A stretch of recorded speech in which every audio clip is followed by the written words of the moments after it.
Only love, only love is real.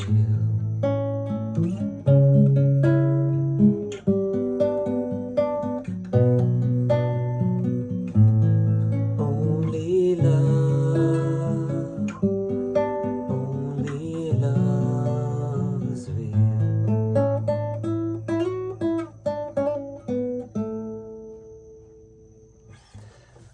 Okay, if you want to hear more of that song, you have to wait for the album to come out, or come to medicine gathering with us. So anyway, I wanted to today we're going to be reading Healing as Release from Fear. It's section 4 of chapter 2 of the course.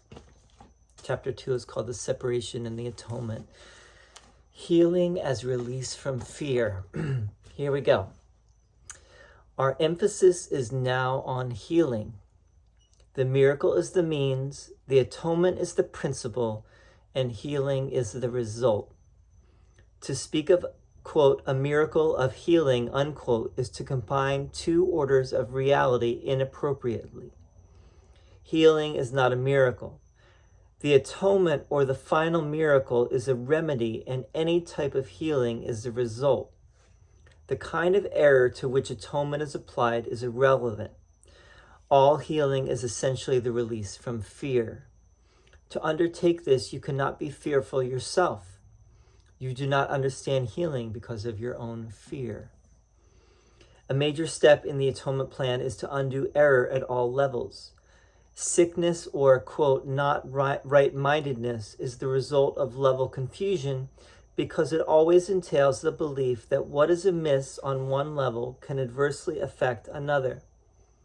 We have referred to miracles as the means of correcting level confusion, for all mistakes must be corrected at the level in which they occur. Only the mind is capable of error. The body can act wrongly only when it is responding to misthought. The body cannot create, and the belief that it can, a fundamental error, produces all physical symptoms.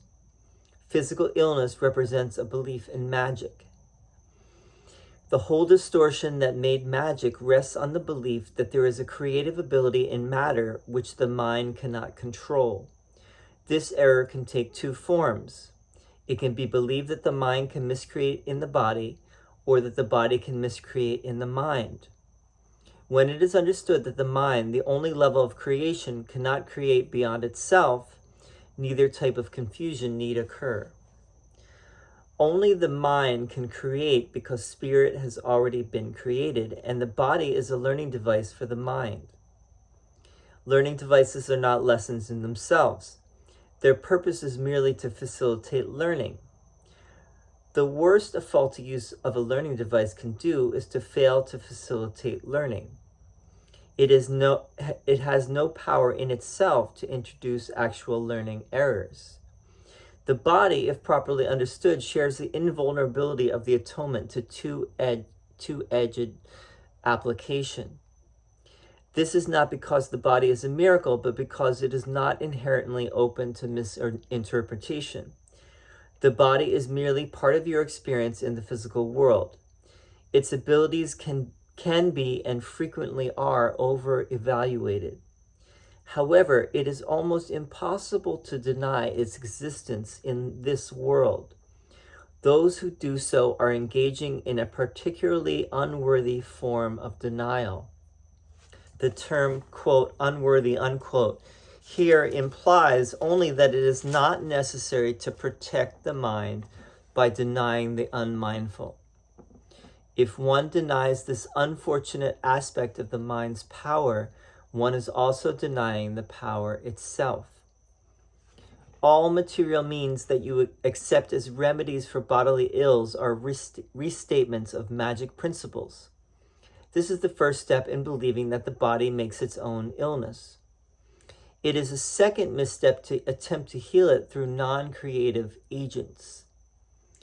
It does not follow, however, that the use of such agents for corrective purposes is evil.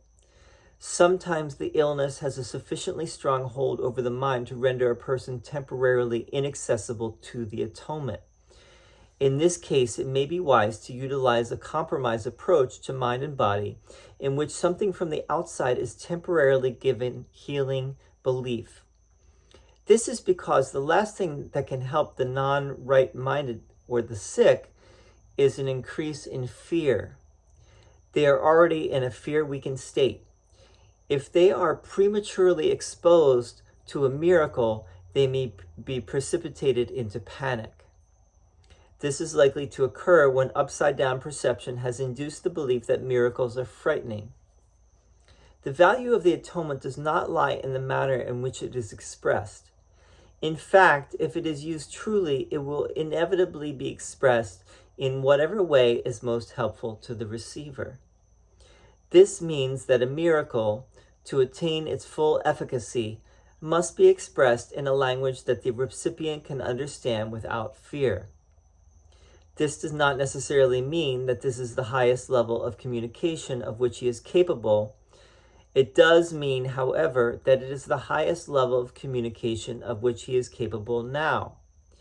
The whole aim of the miracle is to raise the level of communication, not to lower it by increasing fear. Okay, this is not the easiest to understand what is being said. I would say, in a nutshell, what it's getting at is this line, which says, all healing is essentially the release from fear. Remember the atonement principle, right? The atonement principle is that separation, or the separation from God, never happened. God as love. Our oneness with God was and still is and forever will be. Fear is an illusion. Sickness is an illusion.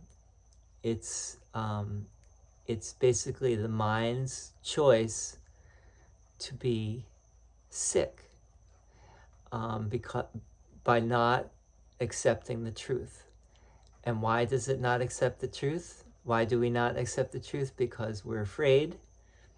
What are we afraid of? We are afraid of losing the self, the small self that we take to be so real and hold to so dearly, for dear life.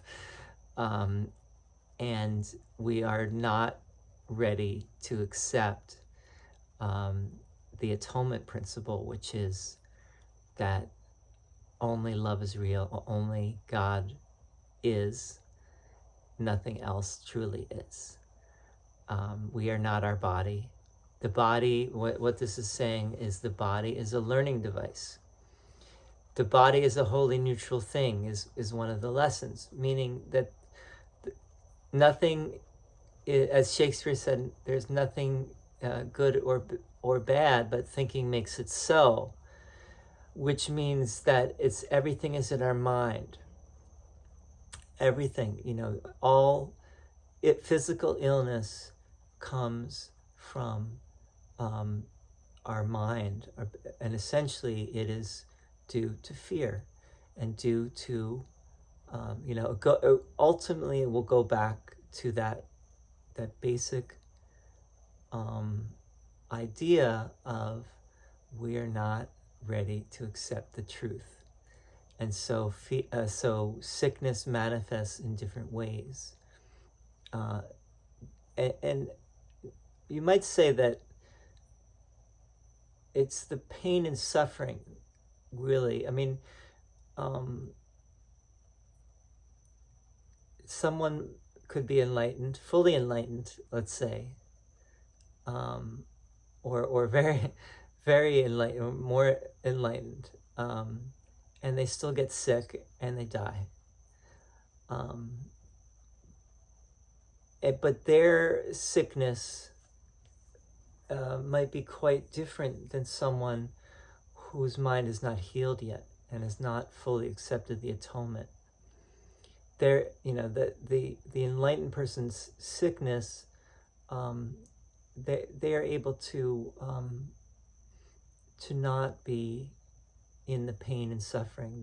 That the pain and suffering does not exacerbate their guilt and shame and all the other things, and they don't die feeling unfulfilled, with regret, with things that they feel still need to be done, etc., which is maybe how most of us with unhealed minds feel, is that we feel like there's still something something more that we need to do, and the Course is saying all we need to do is accept the atonement. All we need to do is correct that fundamental lack, which is the sense of separation from God, that we are separate. And if we could correct that fundamental lack, nothing else would be needed. Nothing else would be wanting or lacking. And so one of the great things about the Course, and one of the most amazing, I think, things here, is that the Course is telling us not to deny our body, and not to deny. It's not about hating the material world, as some Gnostics did, and saying the material world is evil. The Course takes a more middle ground. It says ultimately the world does not exist. The material universe is merely a learning device. It's the Holy Spirit's learning device to bring us home again. It's for the ego, though. The body and the world are ways to hide from God. They're means of hiding from the truth. For the Holy Spirit, they're a learning device to bring us back to God again, which is all we truly want. So the Course says, no, the body is just neutral. Don't make the mistake of making your body anything else. It is whatever you make it. It's not neither good nor bad. It's whatever purpose you put it to. If you put it in the purpose of finding God and going home back to love again, it will be your friend and serve you in that regard. And and if you put it if you put it in the ego, the purpose of the ego's agenda, you will manifest the sickness, the pain, and the suffering, and that will be more your reality. And you'll feel, depressed, unworthy, unfulfilled, etc., etc. So the Course is saying, it's also saying that anything that we take to feel better or to make us well, like any external measures that we take, is a form of magic. It's what the Course calls magic, and it's a confusion of levels, because everything really, all healing ultimately comes. It's ultimately dependent on the mind, and the mind's choice. The body will manifest what the mind chooses, according to what the mind chooses. But it's not wrong or evil to use medicine or to use these, quote unquote, non-creative, what the Course calls as magic, or non-creative things for the sake of feeling better. It's just, you're not getting to the root of the problem. And let's see. The other thing is, some people are not ready even to hear these kinds of things. They don't, and it might not even be helpful to them to bring in the spiritual dimension of things and the metaphysics of A Course in Miracles, for sure. That may make people more weirded out and fearful than simply giving them some medicine or some kind of external thing that will help them to feel better. So it's actually, Course is taking a very gentle approach. It's not by any means. It's actually, in some ways, on the highest level, it's a very uncompromising approach, actually. But for where we're at, it meets us where we're at, and it says, no, don't deny your body. And sometimes it's okay, it's okay to use medicine. I mentioned before, plant medicine. Plant medicine can be very helpful. Ultimately, it will come back to learning to watch your mind and do the mind training. But the plant medicine can help, for sure, in that process. And I would never tell someone not to use plant medicine, or like ayahuasca, for example, because it's simply magic. I think it can be extremely useful and helpful. And it can get to the person to the point of understanding A Course in Miracles and understanding the atonement principle, and understanding that it's all about working through our fear. And really, that the Course says that over and over again. We're working through our fear. We're moving through our fear, and we're addressing fear in every single aspect. The darkest corners of our mind, even the things that we think are not even so important. We're dealing with every aspect of fear, and bringing it to the light, bringing the darkness to the light. Hope that was helpful. Please let me know. Leave a comment if you feel called to. I would love to hear from you, and like the video if you liked it. Please subscribe, tell a friend, etc., etc. My name is Allowah. This channel is Truly Helpful Life, and we're here to be truly helpful. See you next time. Adios.